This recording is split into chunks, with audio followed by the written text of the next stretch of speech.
Phil, and this meeting is being recorded. He's going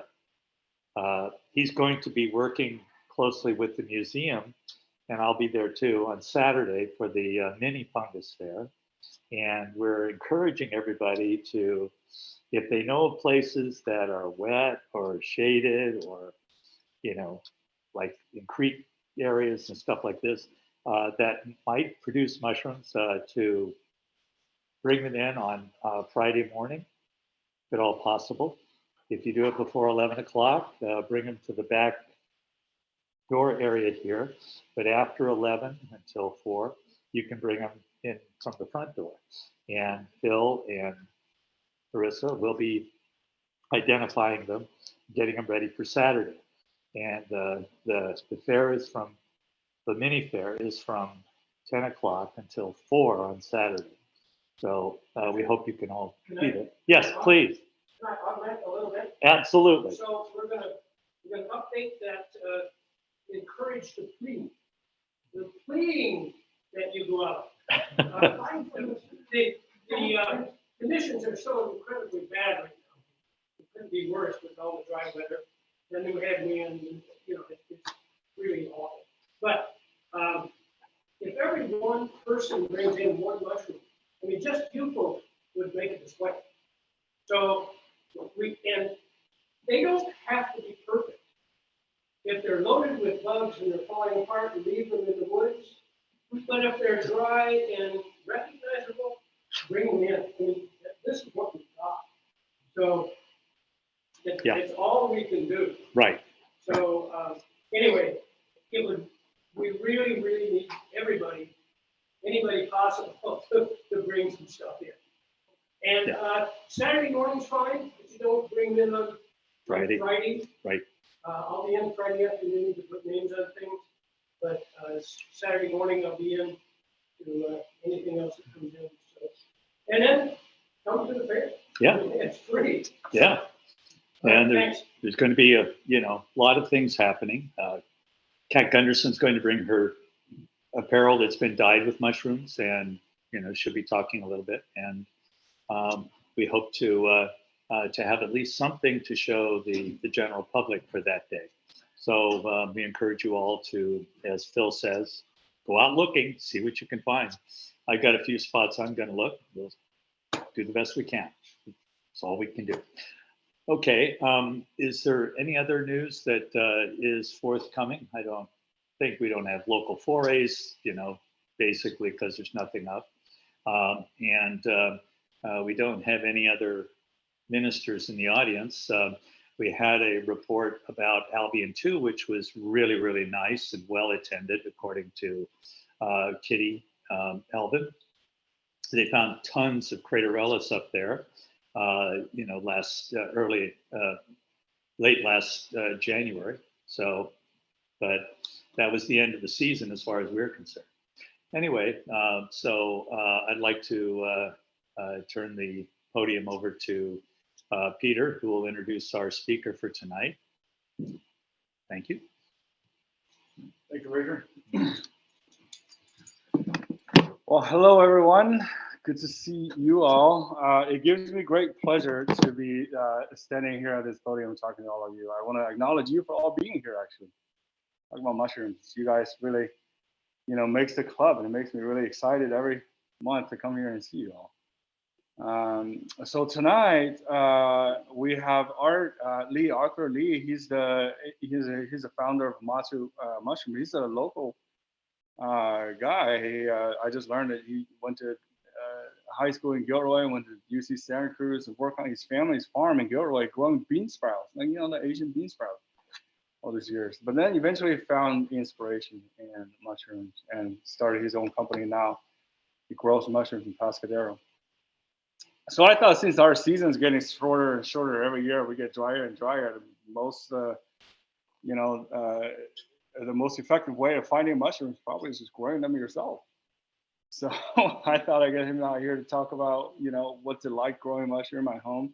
What are some of the equipment that you would need, and what are some of the ways that you can get started.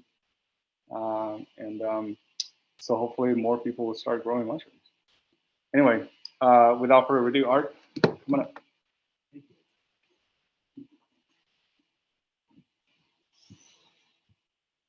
Okay. So to set up, I have to share a screen. Where did my window go? That's not it. Right there. So gotta unmute here. It's already unmuted. Share screen. And that's the one. This.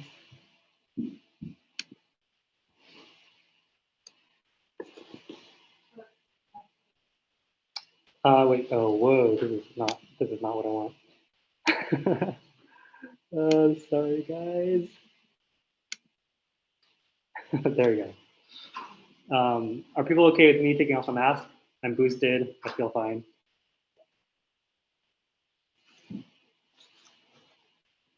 Okay, so my talk is called Growing Fungal Culture, and this is a play on words. I'm talking about mushroom cultivation, and also I'm going to be talking about my cultural history, my background as a Chinese American farmer.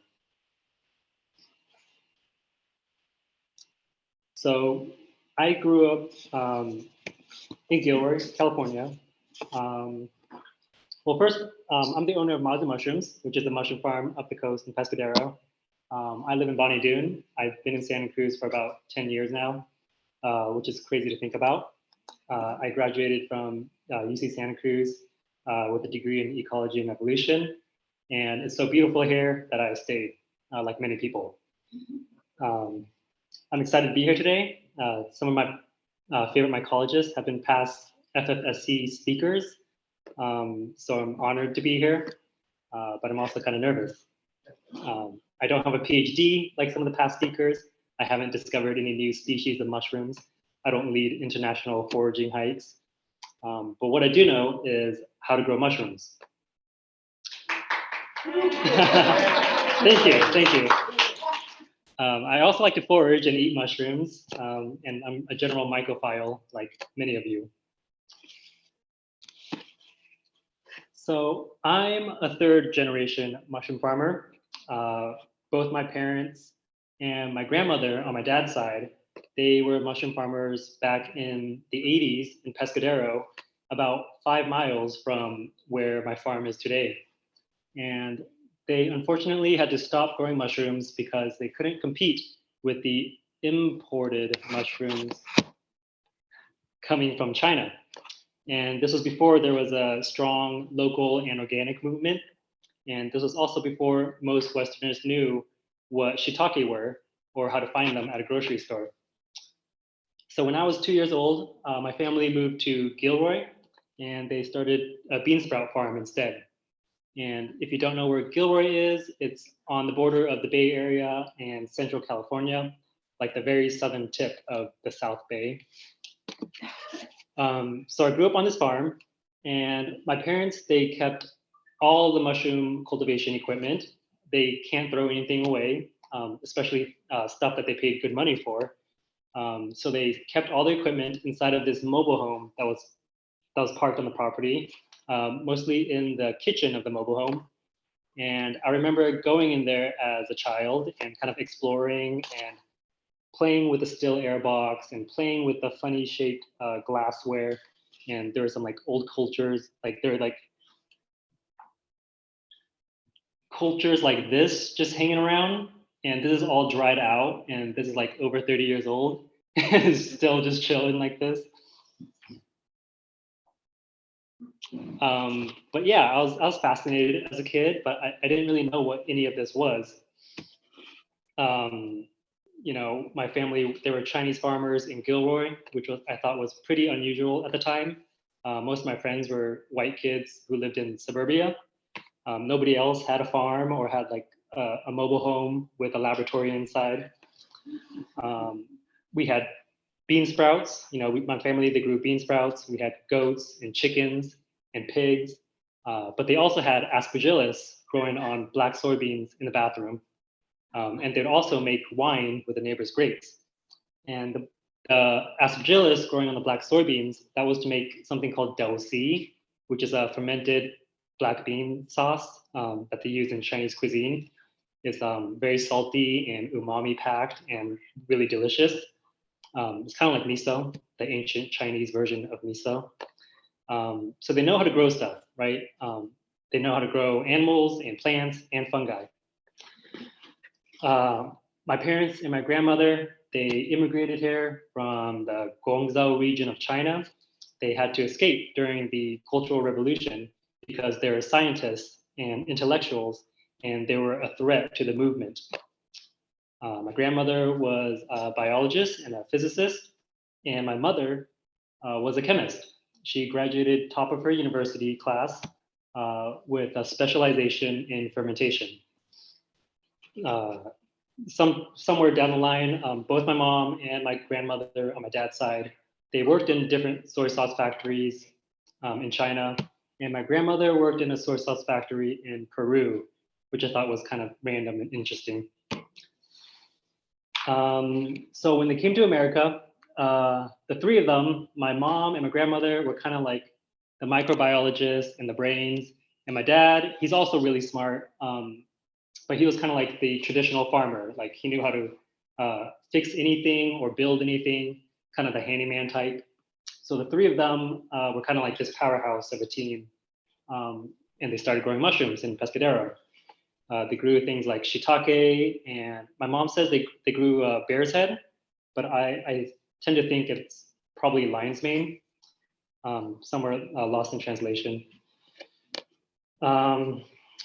So I'm hoping to carry on this legacy, which is why I started Mazu Mushrooms. It's in my blood, and also because I love mushrooms. I don't have to explain to you guys why I love mushrooms. Yeah, and hopefully my daughter Juniper or my son Lior will take an interest in growing mushrooms, and maybe they'll become the next generation of mushroom growers. So here's a little history of mushroom cultivation, and this is just what I've gathered online. I'm not listing any sources, so believe what you will.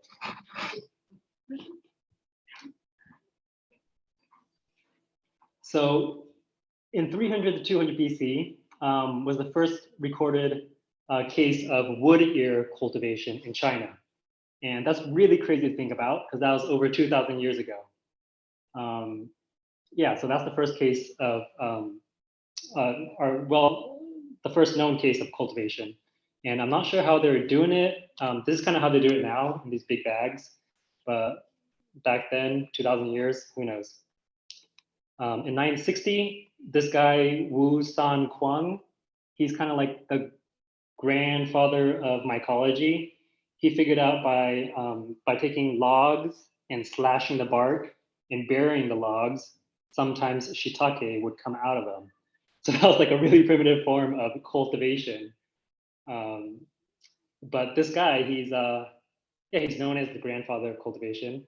And in a lot of mushroom producing villages and regions in China and Japan, even today, they'll have a statue in this guy's honor. A few centuries later, the Chinese people introduced shiitake cultivation to Japanese farmers. And the Japanese farmers took it one step further. They figured out how to culture mycelium and then use that mycelium to inoculate logs, which they stacked in the forest like that. This really beautiful oak forest. So yeah, they took it one step further. In the Western world, people didn't start cultivating mushrooms until 1650, when French people noticed that there were mushrooms growing in compost piles in melon fields. So they first started cultivating these mushrooms in these open fields, and then they later moved into caves where they still cultivate mushrooms today. In 1865, people in the US started cultivating agaricus, probably button mushrooms, portobellos, you know. In 1972, the US lifts a ban on import of shiitake cultures. And that's fairly recent, right? So that was the first time people here were able to experiment with growing these. I think it was, they lift a ban on import of many foreign cultures, not just shiitake. So that was the first time people here were able to experiment with growing these foreign, more exotic mushrooms. This next point I thought was interesting. I don't know how true it is. I read it online. But in 1979, people in China, probably scientists or farmers, they figured out that by like bagging up wood chips and sawdust, you could create an artificial log. And so they get more predictable myceliation and they get more predictable fruiting times. And that's kind of like the cultivation method that a lot of farms use today throughout the world. Yeah, Far West does this. I do this, and just like throughout the states, people are bagging up their substrates. And from 1986 to now, U.S. mushroom industry continues to grow and it's booming, especially right now. I think with the internet, there's a lot of free-flowing research and ideas and techniques. So there's a lot of small farms popping up all over the place. So that was a brief rundown of the history of cultivation. So what is a mushroom? Mushroom's the fruiting body of the mycelium. It releases spores. The spores find a compatible mating type, and they form hyphae, and then they become mycelium. And when the conditions are right, it pushes out a mushroom to release more spores. And that's a very basic rundown. And there are probably thousands of different mating types and different reproductive life cycles. But that's it in a nutshell. So today we'll be talking about mostly a group of mushrooms called saprotrophic lignivores, and that means they're dead wood eaters, as opposed to late decomposers or mycorrhizal fungi, because mycorrhizal fungi are really difficult, maybe impossible to cultivate, because they're not just cultivating the mushroom, you have to cultivate a whole ecosystem for mycorrhizal fungi. So I don't think anybody's doing it very well yet. So we'll be focusing on these saprotrophic lignivores, and that includes the oyster family, Hericium, lion's mane, bear's head, Coralloides, the reishi family, the Ganodermas, and many other saprotrophic fungi that just eat dead stuff. So this is exciting because you can like walk through the woods and find a saprotrophic fungi, and there's a possibility that you can cultivate it using these methods, and maybe you could start a farm. Like this, well, this is a late decomposer, but this is a Prince Agaricus Augustus. But I don't think there's anybody cultivating it for, for the public. But they should, because they're delicious and they smell really good. So saprotrophic lignivores. So this is the basic pathway of cultivation, which I'm going to go through today. You start with a culture, you put it onto a grain spawn, and you use a grain spawn to inoculate a bulk substrate. And from the bulk substrate, you get the fruit. And yeah, that's the basic pathway. And each of these steps, there are hundreds of ways to do them. So mushroom cultivation is kind of like choose your own adventure. And that's really exciting for me. I like that there's no like cookie cutter approach to it. Each of these steps, you have to like figure out what works for you, for your environment, what resources you have, and so forth. If you go to 10 different mushroom farms, you'll probably see 10 different ways to cultivate mushrooms. And I'll be moving through these kind of fast. So if you have a question about any particular one, if I'm on a slide and you have a relevant question, you can raise a hand. But if you have a general question, you can wait till the end. And you can start at any of these steps. You don't have to go through the whole process, right? You could buy grain spawn and start there. You could start from the beginning, buy a culture, or take a culture from the wild and start at the very beginning, dive in the deep end. Or you could even buy a kit, and then fruit your mushroom at home. Is that a question? Yeah. So the tissue culture, did you just basically take a plug out of the stipe of the mushroom? Basically, there's a technique. You want to take it from the center of the mushroom because it's not exposed to the outside air. So in theory, is like sterile inside of a mushroom. So that's the part you want to take it from. I think there's some debate as to like if you want to take it from the cap or the stem or the stipe. But I've taken cultures from all parts of mushrooms and they all tend to work. What's that? No, they do work, mostly. I've even taken cultures from dried mushrooms, like really dried out mushrooms. I was able to like open it up and take it from the center and they're revived. So I hear about people talking about the cultural term. Actually, until just now, it finally dawned on me it's nothing more than just a piece of mushroom. What is? The culture. The culture, yeah, is a piece of mycelium. Yeah, the culture is a tiny piece of the mushroom, and a mushroom is made up of mycelium. So you could take a culture from any of these steps of cultivation. You can take it from this grain spawn, or you could take it from an actual mushroom. You could take it from the bulk substrate. You just want to take a little piece of mycelium, and that's your culture. So why aren't you growing agaricus? I don't grow late decomposers. So people like Monterey mushrooms, they have these like giant piles of manure. So yeah, so they give mushroom farmers a bad rap because they need manure and it smells really bad. But the mushrooms I grow, like more specialty mushroom farms, will have just piles of fresh sawdust, which don't really smell like anything. It smells kind of good, it's like pine and oak wood chips and stuff. Also, psilocybes are mostly late decomposers, if you're into that. Okay, so we're going to be. Oh, one question from the chat. Yes. Someone asked, is grain spawn really necessary, or is it just to expedite the work? Ooh, good question. Like, can you skip steps? Can you go from a culture to a bulk substrate? I believe it's doable. It's just not standard. The grain spawn is nutrition.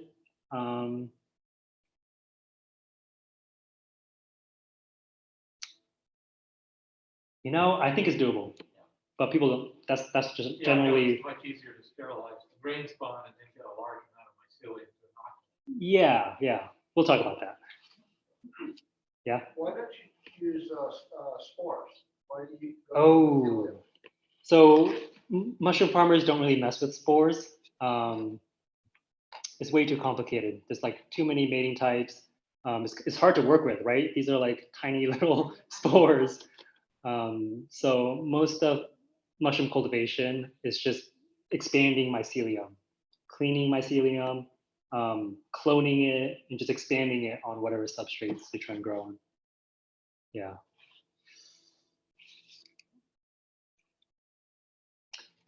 Okay, so before we talk about those steps, we have to know what sterilization and pasteurization are.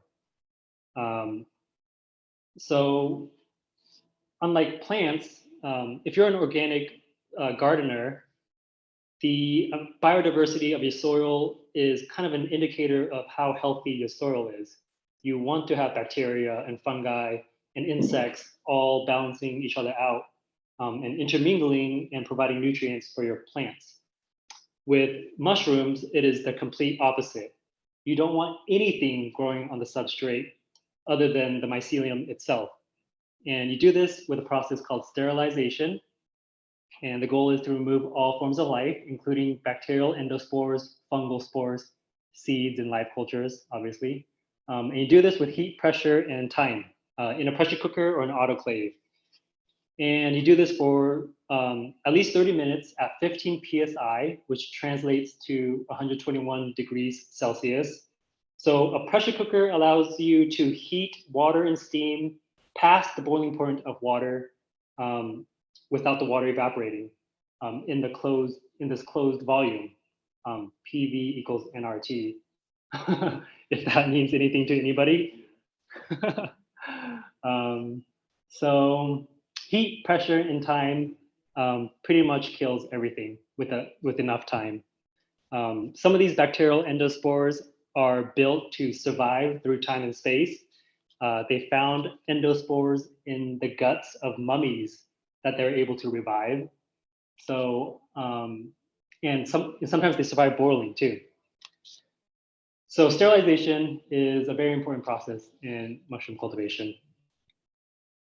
And this is a 100-gallon sterilizer. Like most pressure cookers you find, you put on your stovetop, and they can fit like, I don't know, like two to five of these bags.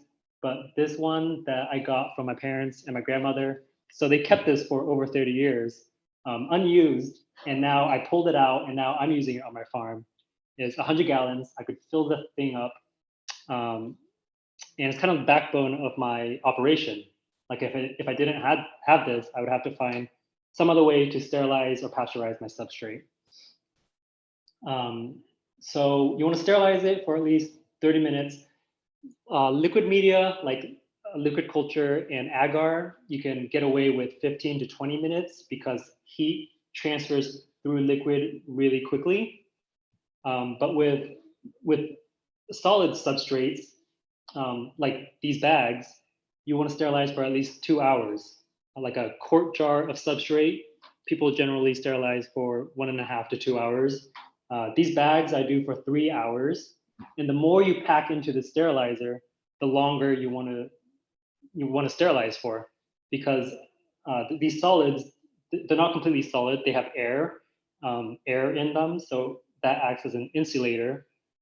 So you want to make sure that the center of the bag that's in the center of the pressure cooker gets to the same sterilization temperature as the outside bags. So when you're sterilizing bigger things, you want to sterilize for longer to make sure the center is cooked. Yeah. So the bag is sealed. The bag, it doesn't have to be sealed. Yeah, it doesn't have to be sealed. So one step below sterilization is pasteurization. And unlike sterilization, you're not trying to kill everything on your substrate. You're just trying to kill most things on the substrate.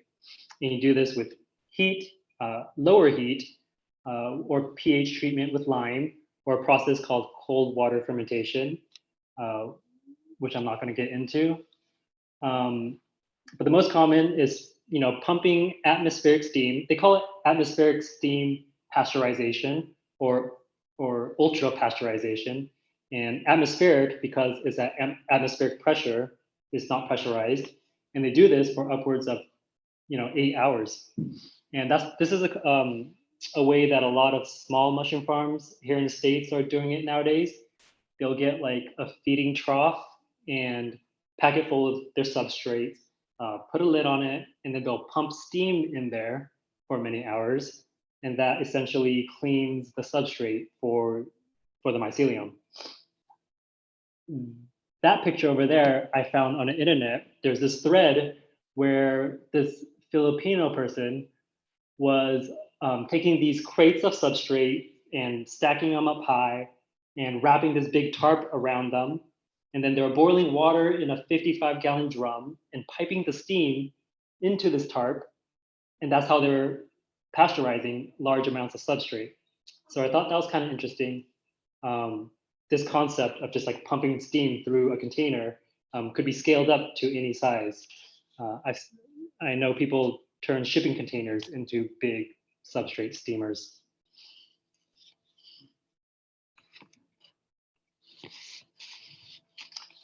Okay, so we'll start from the beginning, the culture.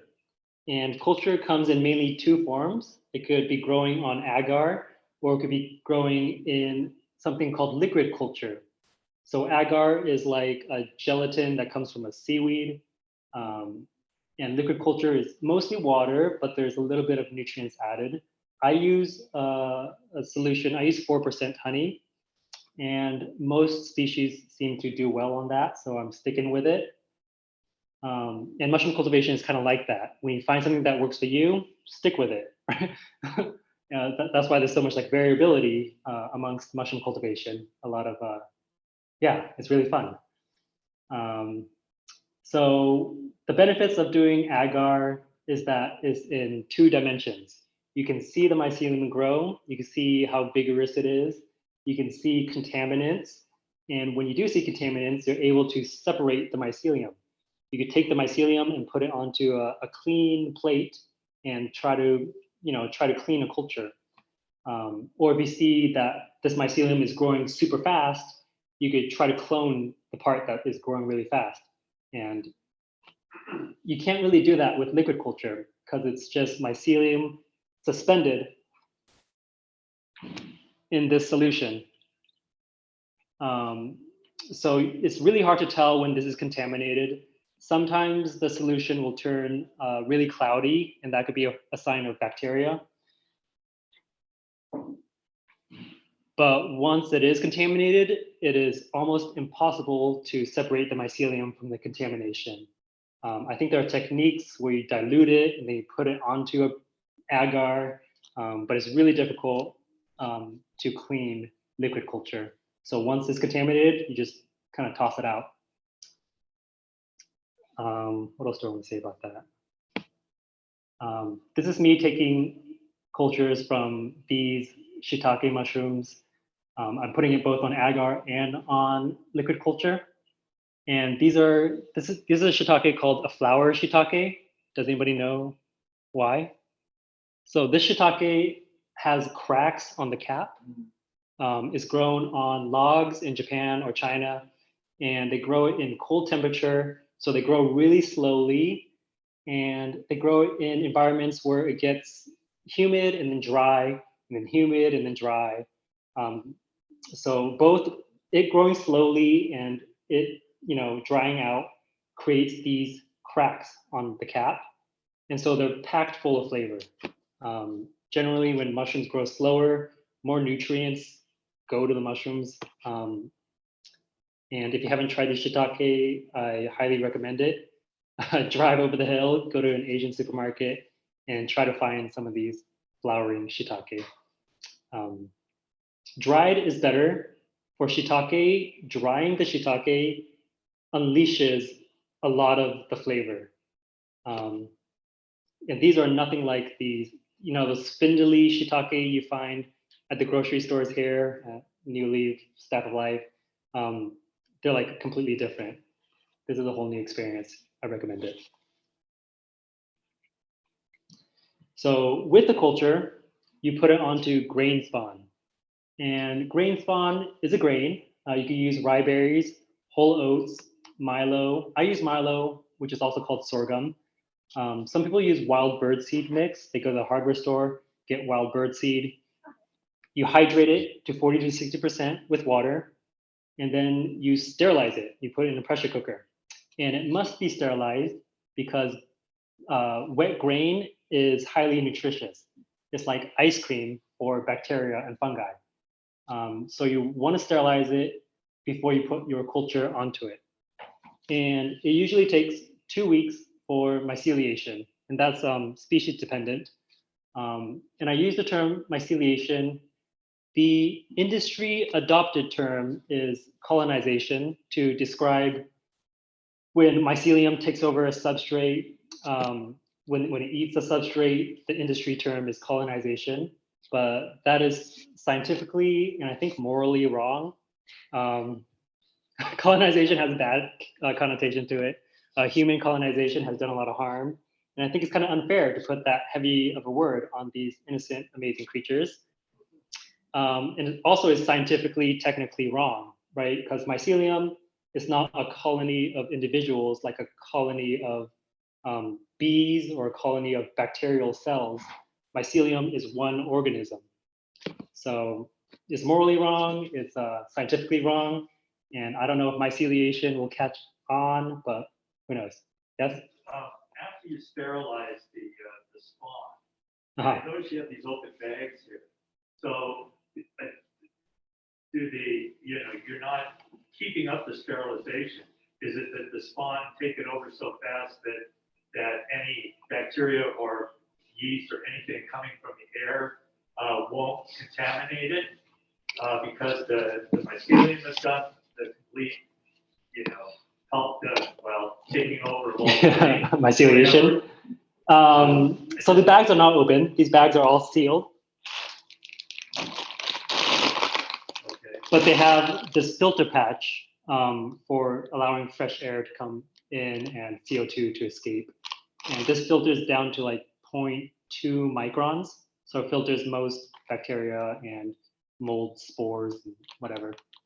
So yeah, it's supposed to be sterile in here, but so sterilization, it's hard to reach 100% sterilization.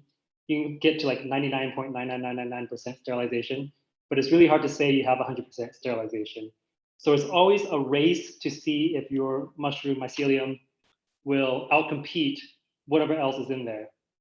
Maybe something can get through this filter patch, but yeah, it's always a race. You want to, once it's sterilized, you want to use it as soon as possible. If you have a sterilized bag sitting around for 2 weeks, you probably don't want to use it anymore. Yeah, good question.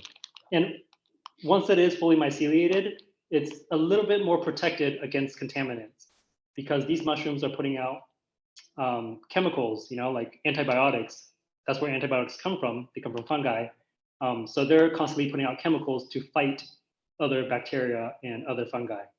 So this is a bit more protected than freshly sterilized grain. You have a question? Okay, we have another question from the chat. Yes. Can you please elaborate on cloning? Is this Cloning, just okay. to grow the same mycelium on agar or liquid culture, or is it from the fruiting body?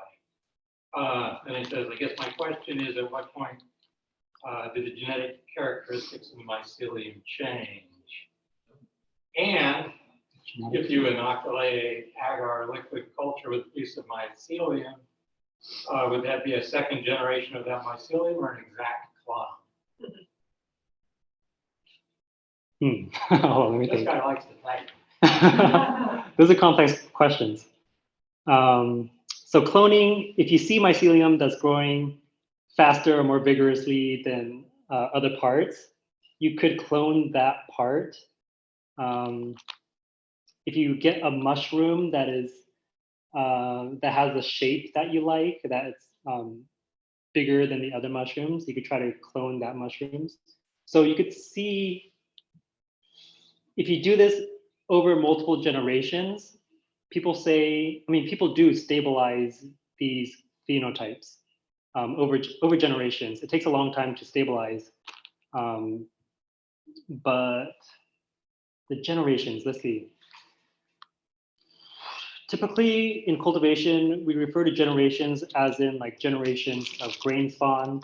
Like you have a master culture. And from this, if you inoculate another bag of grain spawn, that could be like first generation and so forth, second generation, third generation. If you're cloning, I don't know if people call them generations. Yeah, it's not like human generations where they change. Right. No, it's the same organism. Yeah. So mycelium goes through this thing called senescence, like most living things, right? Nothing lives forever. For us, we have telomeres that seem to shorten and we die. And mushrooms are kind of the same. You can't keep expanding it forever. They seem to lose their will to survive. So you have to start with fresh cultures every now and then. You can't just like keep expanding this and keep expanding this onto like the 20th generation. So there's a limit to how much you can do. How about this? How about person in back? I was wondering about the lime method for sterilization. The lime method. Okay, that's where it's not sterilization. Yeah. So some people, instead of using heat to pasteurize, some people put lime in, and that raises the pH, and that just makes it more favorable to your mushrooms and not favorable to endospores germinating. So the mushrooms like them. To some degree, yeah. So mushrooms can survive through like a pretty wide range of pHs. Mm-hmm. Yeah. This may be a larger, almost existential question, but are there any mushroom people, mushroom organisms that have like cycled in and cycled out of existence that we know, not due to like going extinct for environmental reasons, but have just kind of not been here anymore? I know there are some that are now here that we've never seen before. Sure. I don't know. Again, it's a big question, but when you said that you have to go get more, I'm like, well, where do you get Right. it from? Well, have you guys heard of that? The largest organism in the world, the honey mushroom in Oregon. Like, how old is that thing? It's probably been split so many times. It's probably like under a leaf here and under a leaf here, and they're not connected, but maybe they'll get connected in the future. So every time a mushroom encounters a challenge, like a contaminant or a new substrate, it seems to like enliven up. So it needs challenges to be lively, which is kind of cool. Does that answer your question? I don't think it's an answerable question. Okay. Yeah, Maya noticed that on one of her foraging hikes, she noticed that, you know, there was a huge flush of one particular kind of mushrooms, which you don't see every year. So maybe like every 5 years or every 10 years, this mushroom will come up, and who knows like what it's doing underground, right? It could be sleeping. It may have died, but maybe left a tiny bit of a piece of mycelium somewhere that exploded one year because the conditions are right. Yeah, so they're kind of mysterious that way, and that's cool. But that's my who-knows question. I just like be excited about stuff we don't know. Yeah, totally. I like that too. I like that with mushrooms, there's a lot that science hasn't really figured out yet. Maybe it'll remain that way. They are aliens. Okay, so we talked about cultures. We talked about grain spawn, which you make with cultures. So once it's fully myceliated, you can take your grain spawn and you can inoculate a bulk substrate. And a bulk substrate, some common ones are straw, hardwood fuel pellets, that's what I use, sawdust, wood chips, and logs. So you can buy these hardwood fuel pellets that are used for heating your home in wood stoves, pellet stoves. And all you have to do is hydrate them and you can use them right away. And it's really easy, and they're partially pasteurized because the process of pelletizing the sawdust, it has to go through really high heat and pressure. So it's fairly clean to begin with. So let's see, with the substrate, like the grain spawn, you want to hydrate it to 40 to 60% water by weight. And then you inoculate it with 1 to 10 inoculation rate, just kind of a loose rule of thumb. With 1 jar of spawn, you could inoculate 10 jars of bulk substrate. With 1 bag of spawn, you can inoculate 10 bags of bulk substrate. So spawn goes pretty far. It's pretty amazing. From like a tiny piece of mycelium that's growing on your agar, you can grow hundreds of pounds of mushrooms, right? If you expand it enough. Yeah, they're just really incredible, amazing creatures. And with bulk substrates, you can supplement it with nutrition source. People use agricultural waste products or just like agricultural products. People on the East Coast and in the Midwest, they like to use soil holes. That seems to work well. But here in California, we don't grow soybeans that much. So I use rice bran. And once you supplement it, you have to sterilize it or ultra pasteurize it because it becomes way yummier for contaminants. So with just the bulk substrate itself, you can get away with some sort of pasteurization and then inoculate it. But once you add some nutrition to it, you want to sterilize it.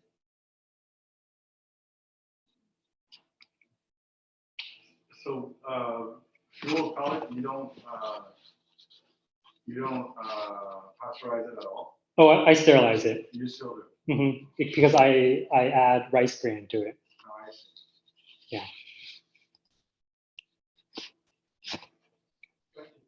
Yes. How do you know when you've reached the desired level of hydration?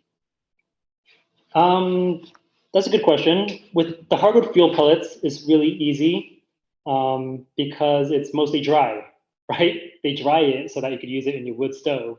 It should have like close to 0% water.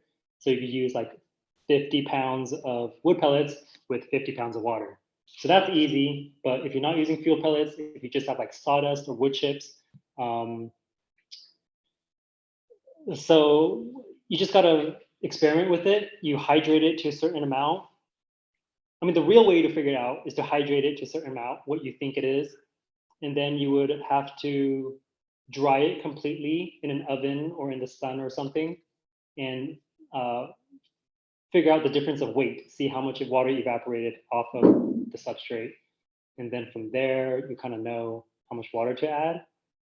Just trial and error. Some people do the squeeze test. They'll take the substrate and squeeze it and see like how it feels, how much drops of water comes out. That's a really crude method that requires experience. Yeah, experimentation and research. There's an art to that part, huh? A little bit, yeah. Yeah. What is your ratio to the wingspan to your point? Right now, I'm using 20% for most species. But with shiitake, they like a little bit less supplementation. So I use 10% for shiitake. And if you don't want to sterilize or mess with inoculating, doing transfers, the easiest way to grow mushrooms is to buy a pre-made kit, right? Have you seen this before? They were really popular during the pandemic lockdown because it was a cool hobby you could do at home. I sell kits occasionally. Far West Fungi sells them. Tons of other farms sell them. And what this is basically a bulk substrate that has been fully myceliated. So you don't have to incubate it or anything. You just have to take it home and poke a hole in it and keep it moist. You could poke one hole in it. I like to do one little X, and that will create like one big cluster or flush of mushrooms compared to if you did a bunch of holes. If you did a bunch of holes, you'll get a bunch of smaller flushes. Let's see, what else do I want to say about this? So you want to mist it maybe like 3 times a day. There's no hard rule to that. It depends on your environment. If you're running like the AC or a heater all the time, you might want to mist it more if it's drier in your house. And you can tell when it's drying out. You can tell like it turns brown, and sometimes the caps will curl, they'll crack. So a little bit of experience involved. And if you don't want to mist it all day, there are all these methods of keeping a moist environment, humid, not moist, keeping a humid environment. So all these methods, you want to keep the humidity around 80 to 100%. You want fresh air exchange because mushrooms like us breathe oxygen and release CO2. CO2 tends to fall down because it's heavier than air. So mushrooms will become leggy and long and try to escape the CO2 and try to find fresh air if there's not enough air exchange. And they do this in the forest, right? They'll break through the bark of trees growing up, and they'll come through the duff because they're looking for fresh air. So the first one up in the corner, that one's just a humidity tent, is basically you take skewers and you put it into your kit and you drape a plastic bag over it, and it's like a mini greenhouse. You want to poke holes in it or slash holes, and that's basically it. I don't recommend it. I prefer to just mist it. I find that whenever I use a humidity tent, my mushrooms get long. Like I can't really control the amount of air exchange very easily. The next thing down there is called a shotgun fruiting chamber. And what this is a storage tote that has a bunch of holes on the side, like it was shot with a shotgun. And it's lined with perlite. And you put a little bit of water on this perlite. And then you put your mushroom kit or your mushroom log into this bin. And you put the lid on. And the idea here is that water will evaporate from the perlite and go upwards. So you have your humidity, And as it goes upwards, it draws in fresh air from these side holes. So you have your humidity and you have your fresh air. I've never done it, but it's a method. This next one is called a Martha's tent. I don't know why it's named that. Also a mini greenhouse, but bigger. Usually it has racks. It's popular amongst psilocybe growers. This one has a humidifier that's piped in, and the humidifier is probably attached to a controller. And the controller can probably sense when the humidity drops below a certain amount and turns the humidifier on, and mist gets put into the greenhouse to raise the humidity. If you're using one of these, I'd recommend putting it on a tray or having something on the bottom, because all that humidity and moisture could ruin your floors. Oh, a couple more questions. Yes. Okay, from the chat. How do you control fungus gnats? Fungus gnats. That's kind of hard.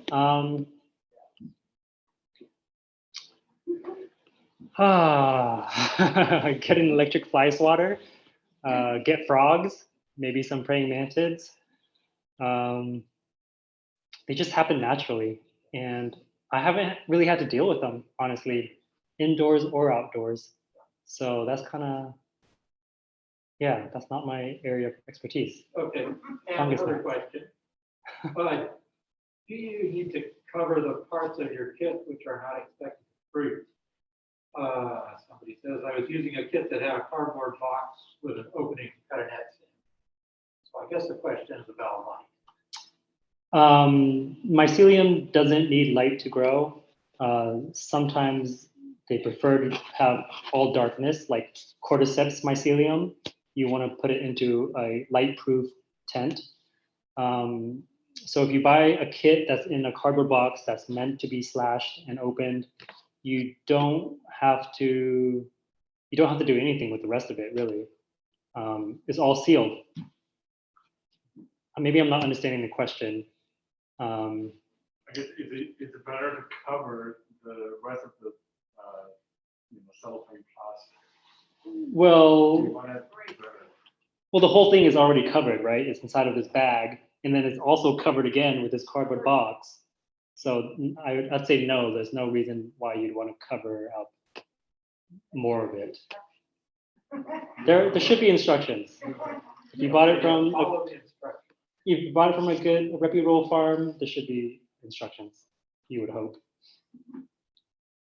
Okay, so here's another Martha's tent, another setup just as an example. This one's got like a Vicks humidifier in it for humidity. They're growing mushrooms of questionable legality in these tubs. But yeah, that's another example.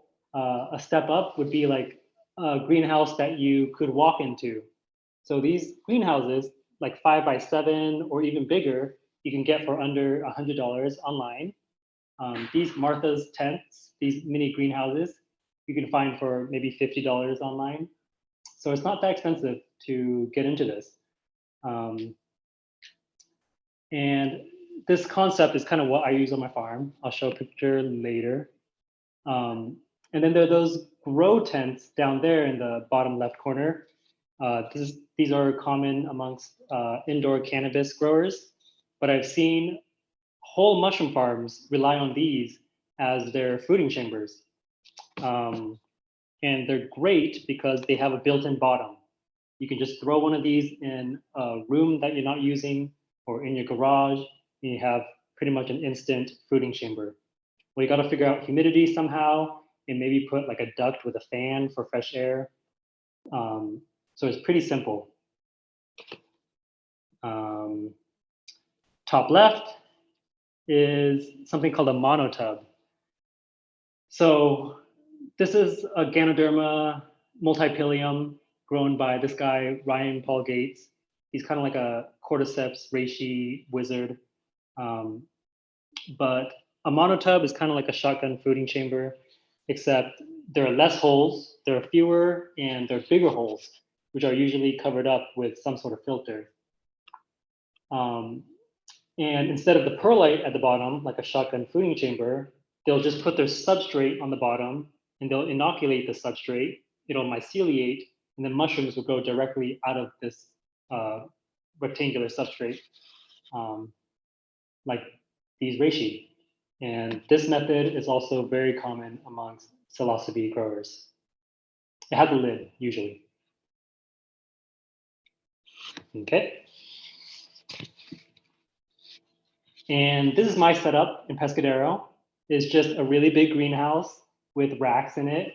And I have a humidifier that's attached to a controller with a sensor. So when it drops below a certain humidity point, it'll pump in more mist.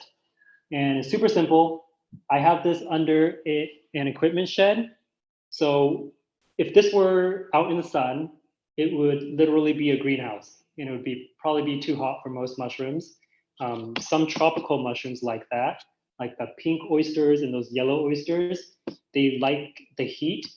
I've actually had trouble growing those in Pescadero because it's in Pescadero, it's like around 60 to 65 degrees throughout the year. And that's kind of too cold for some species. But for like shiitake and oysters and lion's mane, they seem to do fine. What else? My mushrooms have an ocean view. They're lucky little guys. Of course. Makes them grow bigger. Let's see here. Okay, so that was the pathway. Why do we grow mushrooms? It's fun and it's extremely rewarding. It's really cool to watch mycelium and mushrooms grow. Sometimes you can watch it grow day by day.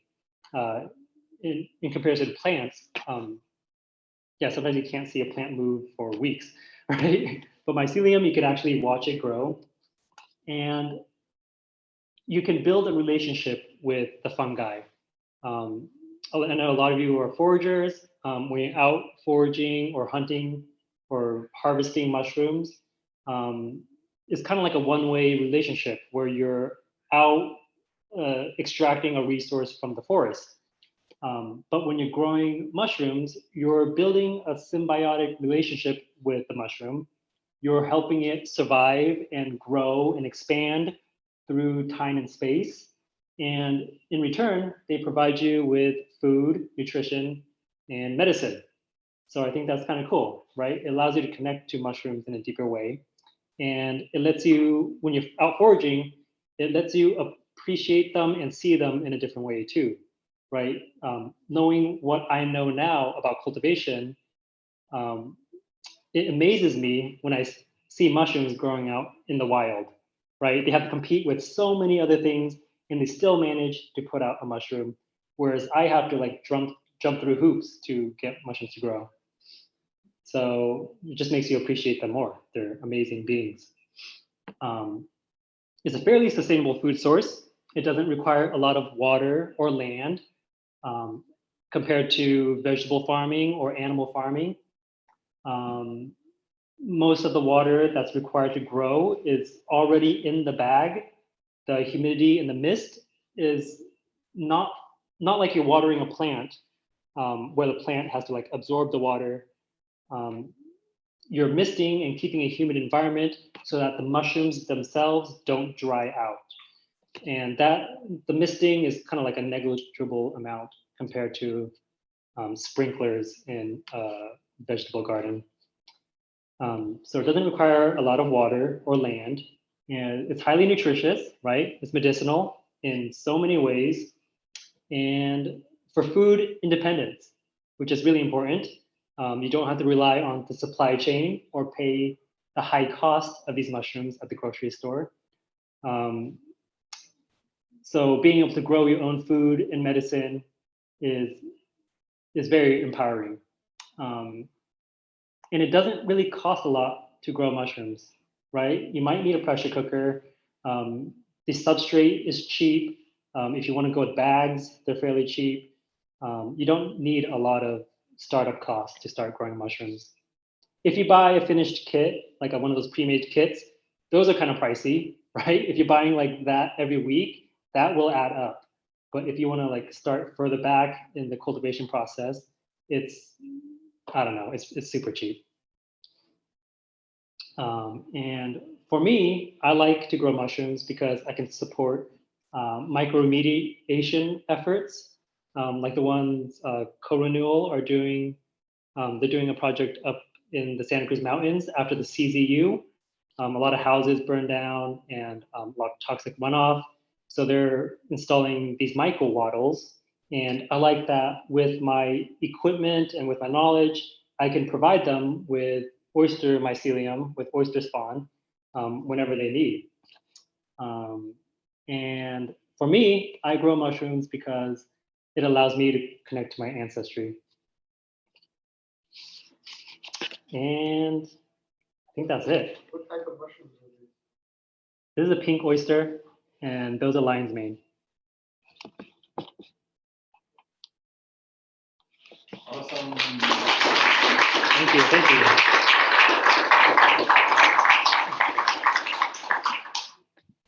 Are there any questions? Do people want me to go back to any particular thing? Yeah, right there. I have a question about the culture.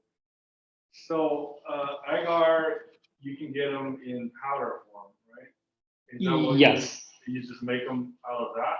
So you buy agar in powder form.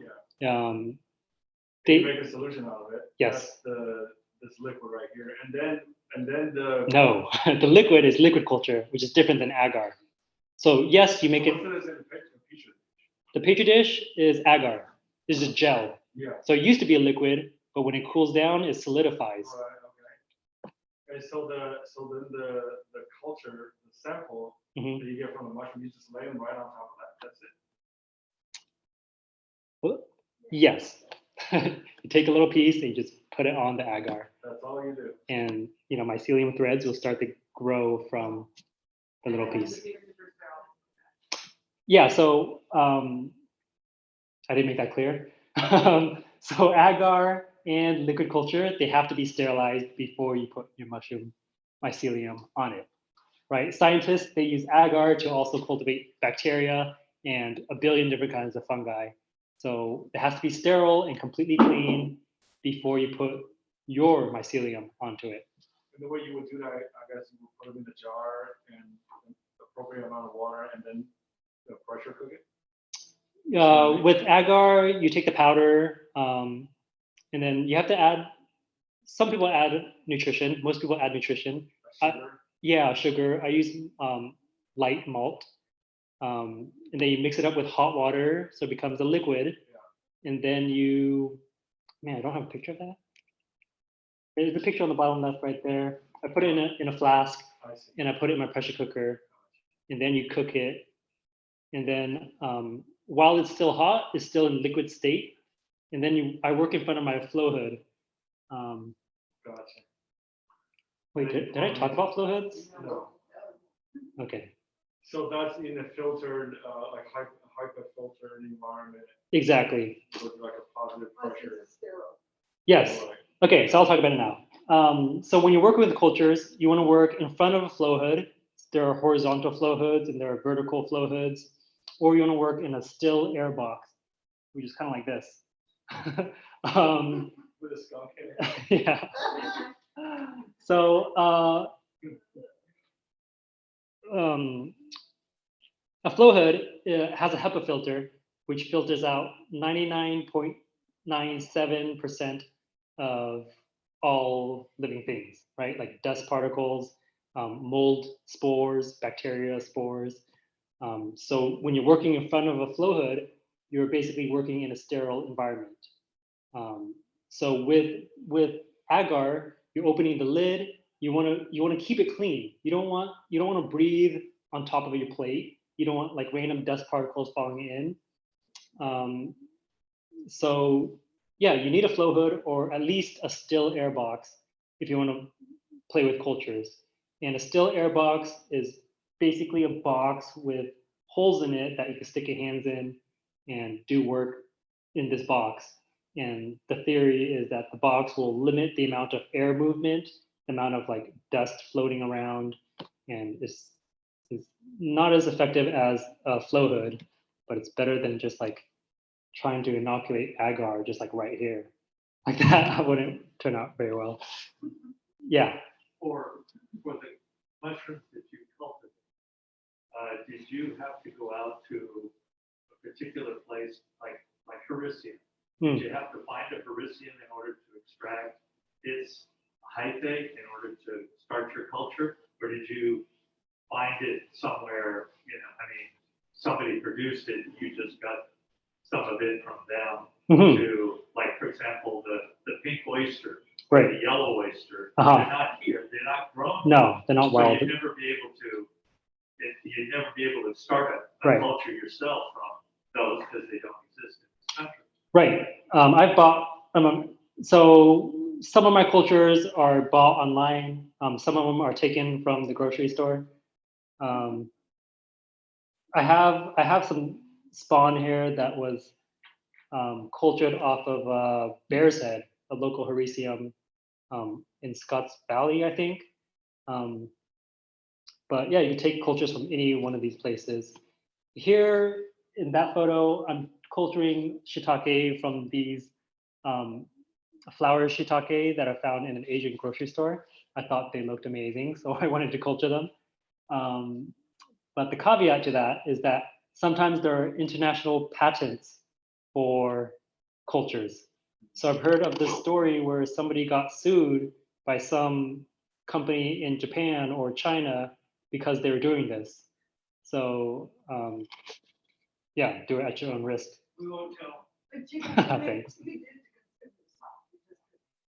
Yeah. Yeah, I'm always kind of surprised we don't find pink oysters out in the woods yet. Yeah. There's so many people growing, Yeah. there's so many people growing them. Where do they grow? They're tropical. Yeah. Yeah, they grow fast and they decompose quickly, like just like the tropics. Like all the plants there. Yeah. What is your timeline from, say, from your honey liquid culture to fruit? So Harvesting your fruit? So starting from the very beginning, if you're starting from like a little piece of culture from, say, a grocery store mushroom, you put it on liquid culture or on agar. It takes about 2 weeks to have enough of it to put onto grain spawn. And it takes about 2 weeks for the grain spawn to myceliate. That's 4 weeks. And then you got 2 weeks on the bulk substrate. So 6 weeks. And the myceliation for the bulk substrates is variable, species dependent. For a lot of the Hericium and a lot of the oysters, it takes about 2 weeks before I poke a hole, before it's like all white, and I poke a hole in it and put it in my fruiting chamber. But shiitake, it goes through this browning process that takes like 2 months. Maitake takes over 4 months. So it really depends on the species that you're growing. But the general rule of thumb is 2 weeks to myceliate, whatever. Another question from the chat. Could you also talk a little bit about preserving your cultures? Ooh, preserving cultures. Okay.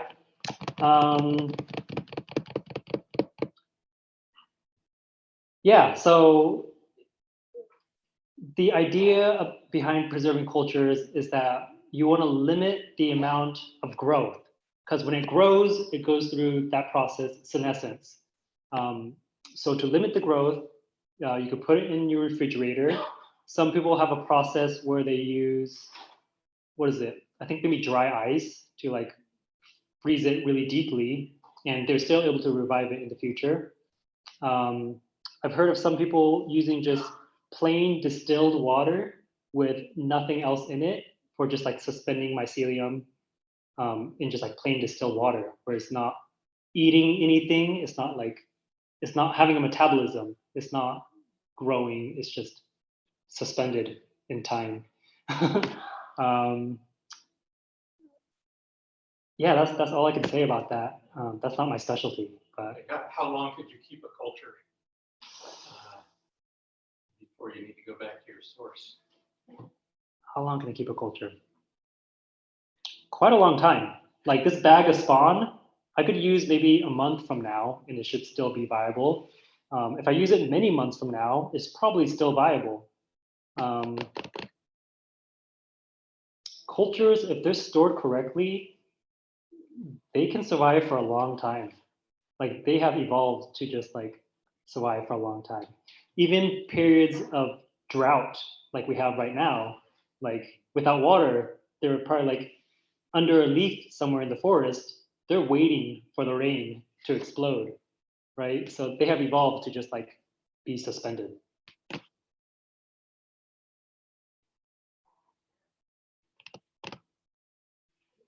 Yeah. Yes. Can you talk a little bit about like types of pasteurization that don't take a lot of water? Like I haven't tried steam or lime, but it Okay. seems like they might be more helpful, but they can be very complicated.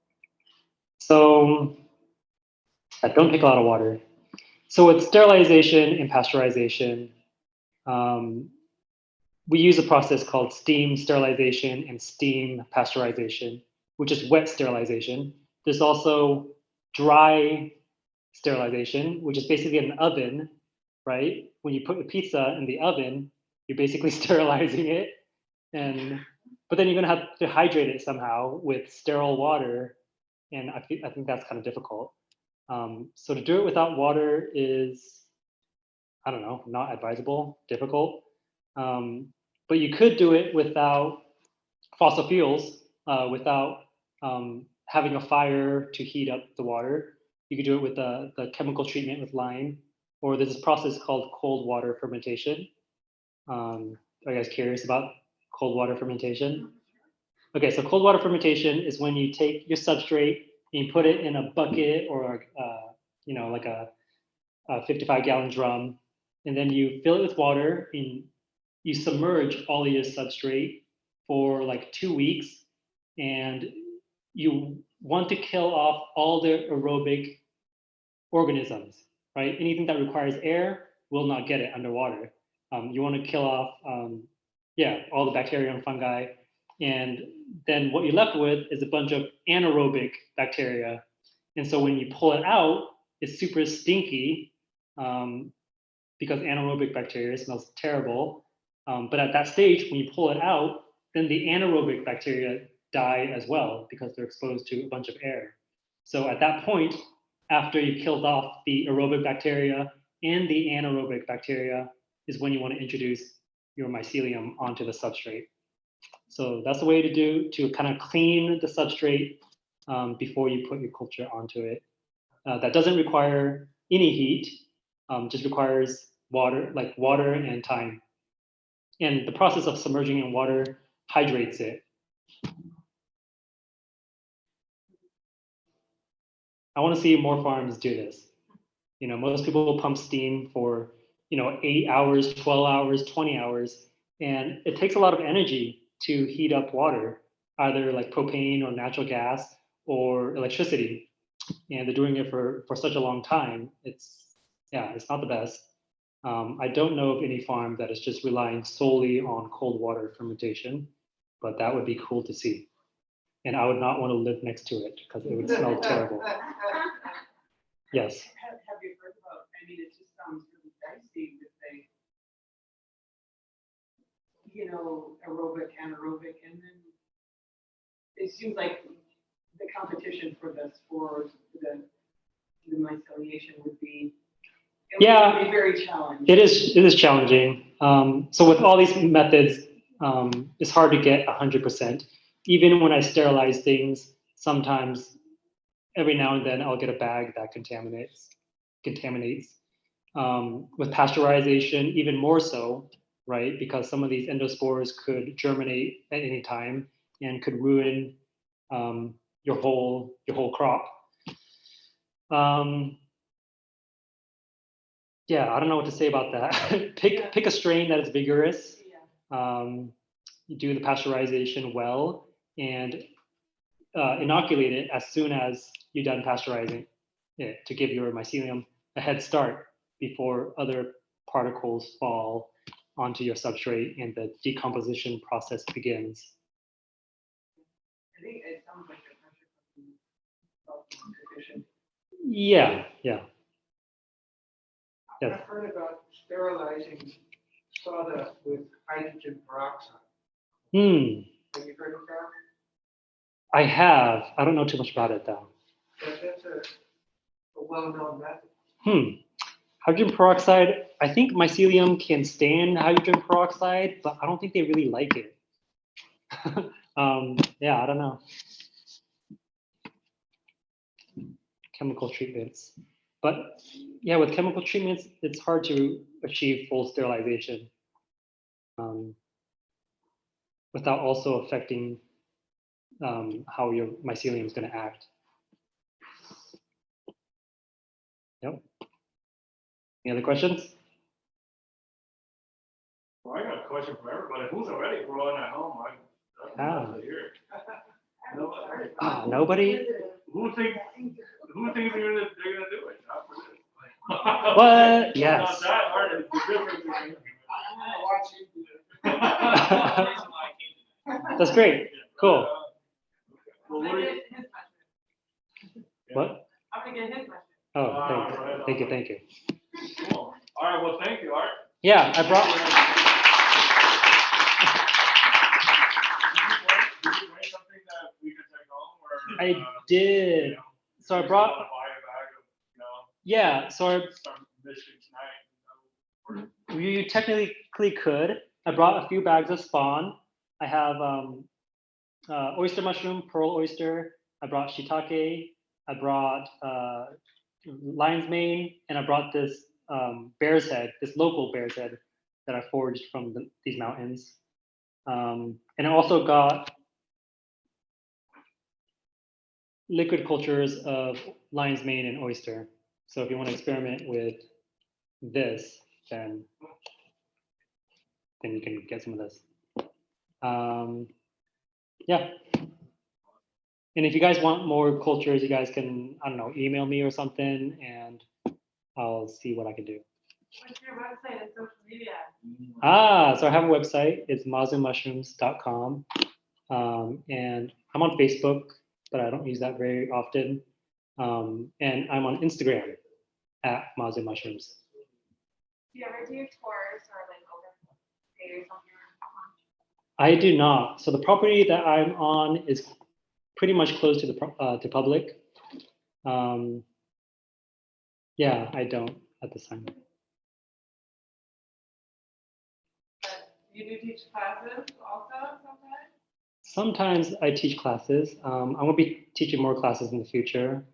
Kind of like this, maybe some practical classes where people can actually, have hands-on experience doing this. I don't know, maybe with time. Well, I know he has a PR person, that's for sure. I have a mole. Good question. Cool. Well, thank you, Art. I appreciate your. Yeah. Thanks for having me, Peter. Thank you for being here. This is your speaker's fee. This came from the generosity of the club. So. Great. Thank you. Absolutely. I was not expecting this.